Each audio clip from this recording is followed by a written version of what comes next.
Incoming transmission. The heavens have become a part of man's world. Incoming transmission. Incoming transmission. Tranquility Base, this is Houston. Can we get both of you on the camera from here, please? Let me check some email.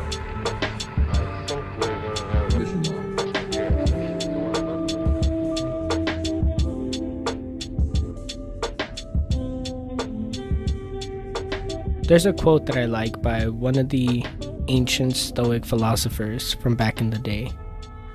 It goes something along the lines of, control your mind or it will control you. I think it's beautiful because that right there is the foundation to Stoic philosophy, to Stoicism as a whole. Back in 300 BC, in Cyprus, there was a wealthy trader by the name of Zeno. One day, while traveling across the ocean, he was carrying along all of his fortunes and all of his riches, when there was a sudden storm which sank his boat. One moment he was one of the wealthiest people in the entire region. The next moment he had nothing to his name. Zeno is the father of Stoicism. And from that, he learned life is full of hardships. Life is out of our control.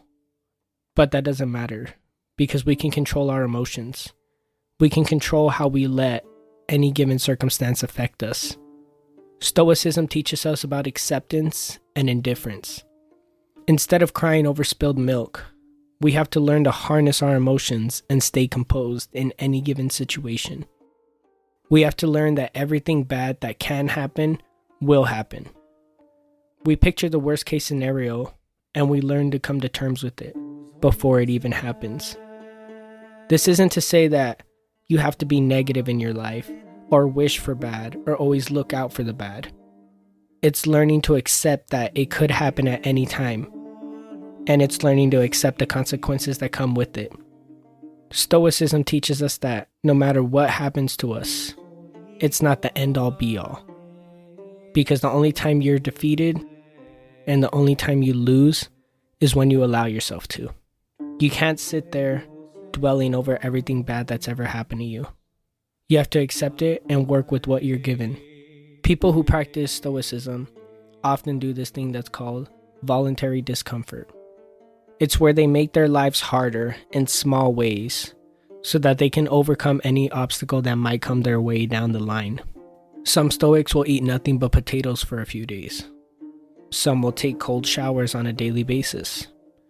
Others will sleep on the floor without a blanket. They won't eat for a whole week. That kind of thing. It helps them gather a hold on their mentality so that no matter what befalls them, they are always ready for what life has to offer. In our current society, we're constantly made to believe that our lives are not good enough as it is. We need to have the newest iPhone. We need to look like this. We need to go to Cambodia. We need to experience this. We're never told that our lives as they are enough. Stoicism helps us appreciate our lives and the things in it without being affected to the same degree that everyone else is. Our lives and the value we pull from them should not be determined by what society says or what others say. We should do things for ourselves because we want to do them. We should improve to become better people and accept that it all could be taken away at a moment's notice. Learning to live with less will create space in your life for the things that truly matter to you. Seneca. Determine your value from the things that you can control, your emotions, your person, your goals, and not from the things that you can't, your car, your job, your house. Die knowing that you were the best version of yourself, regardless of your place in life. Die knowing that you were in complete control of your very being, and you did not let the harsh unpredictableness of our world beat you down into nothing.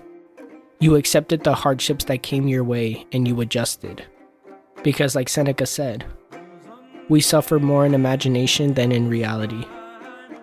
Here's a story for you.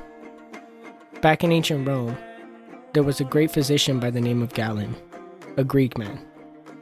One day during his travels, much like Zeno, he had lost everything he had ever owned in an accident at sea.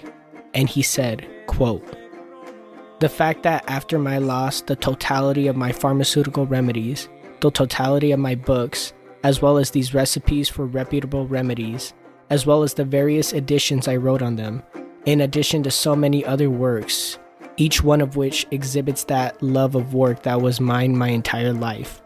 The fact that I felt no pain shows the first nobility of my behavior and the greatness of my soul." End quote.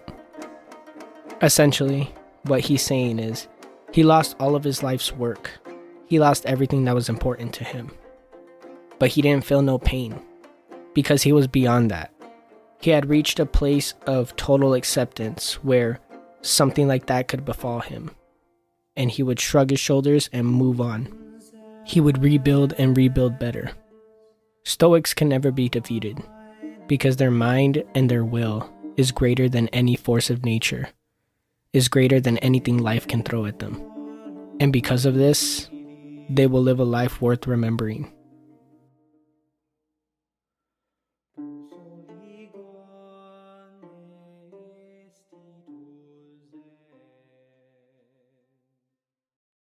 This concludes the transmission.